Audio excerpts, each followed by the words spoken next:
Olá, tudo bem? No vídeo de hoje vamos falar um pouco sobre a Oi e vamos falar sobre Americanas. Americanas, o mercado foi tomado de surpresa no dia 11, mais precisamente, à noite, quando o novo CEO da Americanas, Sérgio Rial, que já tinha presidido o Santander, simplesmente renunciou ao cargo, alegando haver inconsistências contábeis da ordem de 20 bilhões de reais.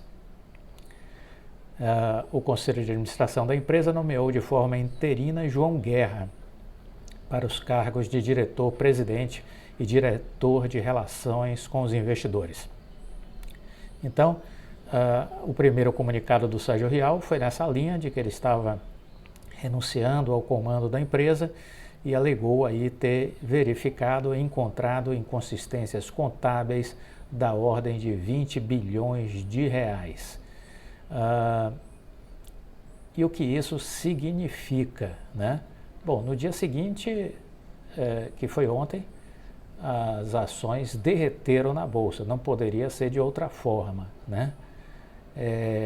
O que a gente já sabe mais a respeito do tema? Ainda pouca coisa. O Sérgio Rial disse que o rombo bilionário no balanço das Americanas pode ter um impacto importante nas contas da empresa. Ele ainda não está certo de quais são os ajustes necessários para corrigir essas inconsistências contábeis encontradas no balanço. Diz que o que motivou essas inconsistências não é algo novo, é algo que já vem acontecendo há alguns anos. Ele continua prestando serviços à Americana, prestando serviço ao Conselho de Administração com relação a soluções que possam canalizar uma readequação da estrutura patrimonial da empresa. Então, isso é um pouco o que foi dito no dia de ontem. Segundo o Sérgio Rial, ele lembrou que a posição de caixa do grupo é sólida, que o grupo tem 8 bilhões de reais no caixa. E isso é o suficiente para pagar os fornecedores nos prazos estipulados e cumprir todas as obrigações. Por fim, ele disse que é importante que tenha o empenho dos funcionários e concluiu afirmando que é verdade que o impacto pode ser importante no balanço da companhia, mas que garantiremos grandes trimestres em 2023, terminou ele no seu comunicado. Bom, o que se percebeu também desses dias para cá, né? Desses dias para cá. Primeiro, algumas movimentações atípicas aconteceram, e isso precisa ser dito, né? Um volume aí de aquisições de opções atípicas feita na noite do dia 11, alguns players chegaram a comprar 800 mil reais de um ativo que só estava subindo. Então, como fazer uma movimentação de venda de opções, né? Quando esse era um ativo que vinha subindo aí desde o início do ano, né? Tínhamos tido aí uma valorização de mais de 30 e poucos por cento desde que o ano começou, e lembrando que no final desse ano que passou, a BlackRock chegou a fazer também um investimento de 5% adquirindo ações da Americanas, né? Então, é preciso esclarecer mais essas inconsistências contábeis. Me questionaram, seria um novo IRB? Penso que não, acho que o caso é diferente. Mas é preciso esclarecer mais as tais inconsistências. De todo modo, o que já fica aqui de reflexão é que nós precisamos melhorar cada vez mais a regulamentação da Bolsa de Valores brasileira. Eu acho que isso é fundamental para moralizar cada vez mais. Quando se fala em regulamentação no Brasil, algumas pessoas arrepiam, mas eu gostaria de lembrar que nos Estados Unidos a Bolsa é muito regulamentada e a justiça é implacável.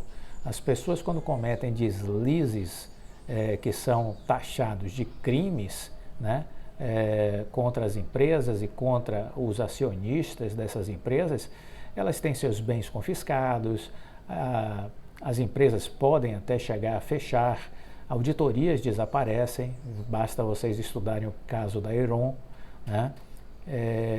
Então, o que a gente precisa no Brasil é copiar os Estados Unidos. Se a gente conseguir copiar os Estados Unidos, a Bolsa Brasileira moraliza muito e será cada vez mais confiável, né? Então, sempre repito isso.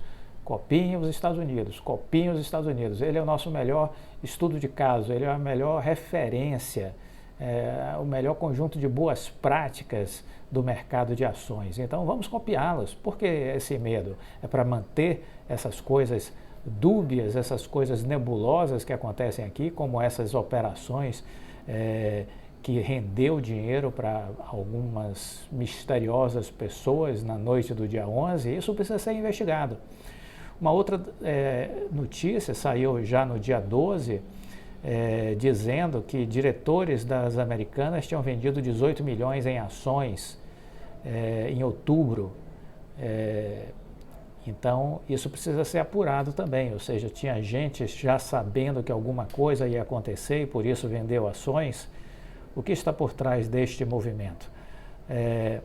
As tais inconsistências de 20 bilhões de reais não é pouca coisa. Se você parar para analisar, isso representa em valor de mercado uma Magazine Luiza hoje.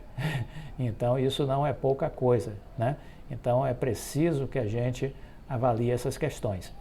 Numa teleconferência, como eu já citei aqui também, o Sérgio Rial, ele disse que começou a estudar os balanços e ao longo dos estudos que ele fez, encontrou inconsistências da ordem de 20 bilhões e que por isso ele estava renunciando ao cargo.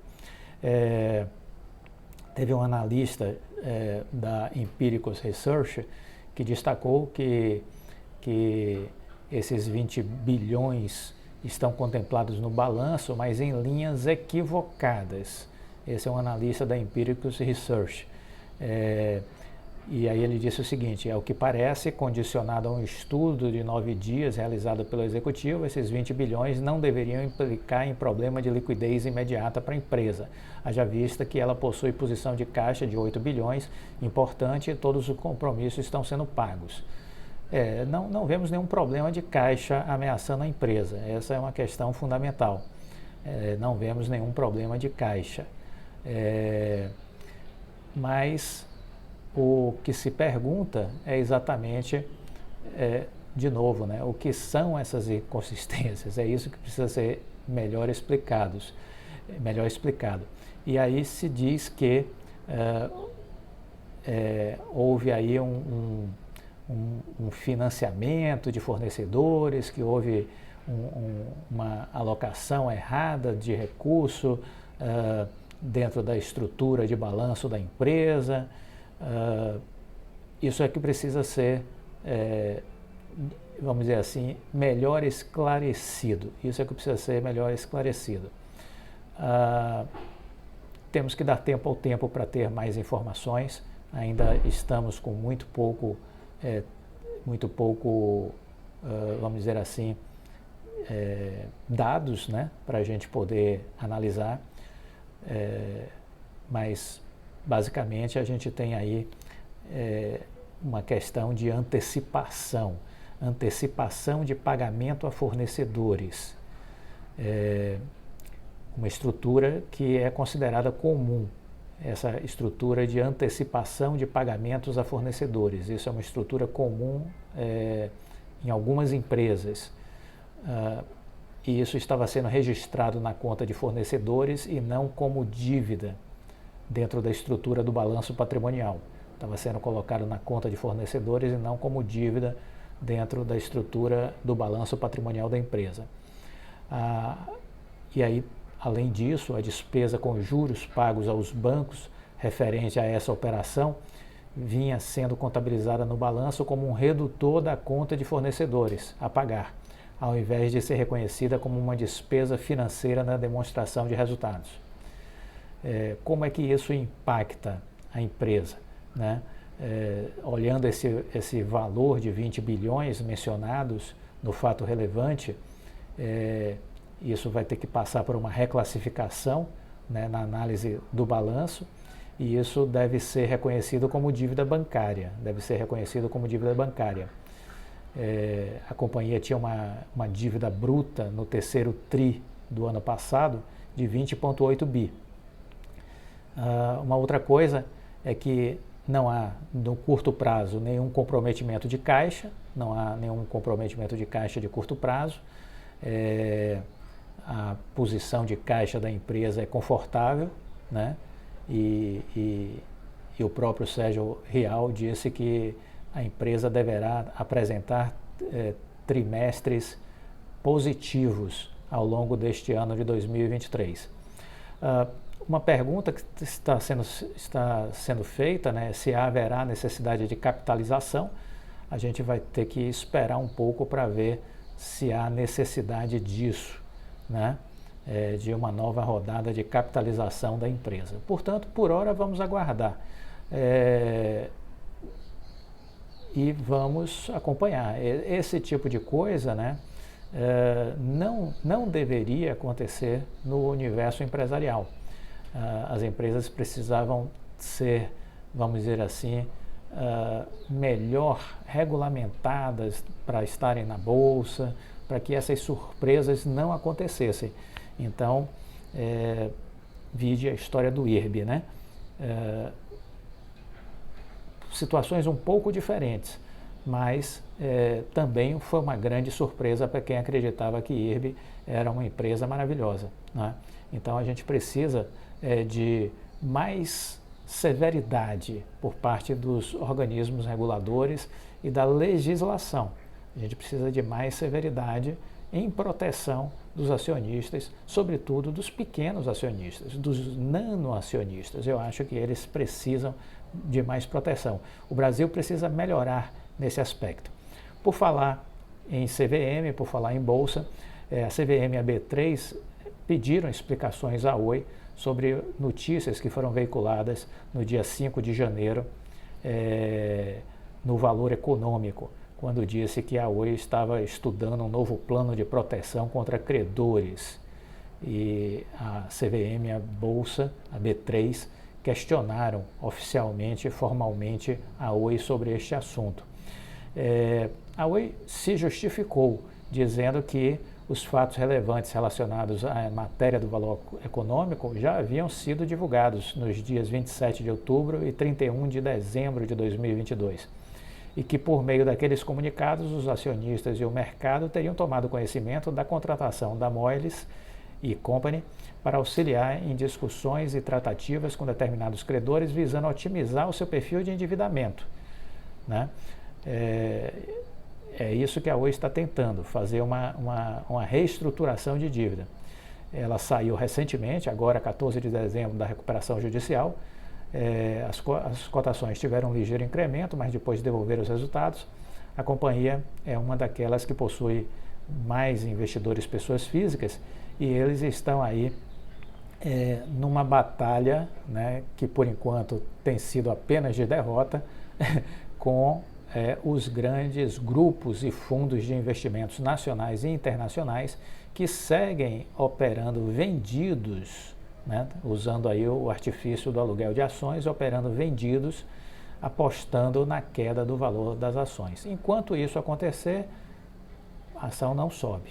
E é isso que a gente precisa entender. Enquanto estes aluguéis de ações estiverem subindo, a ação não se recupera.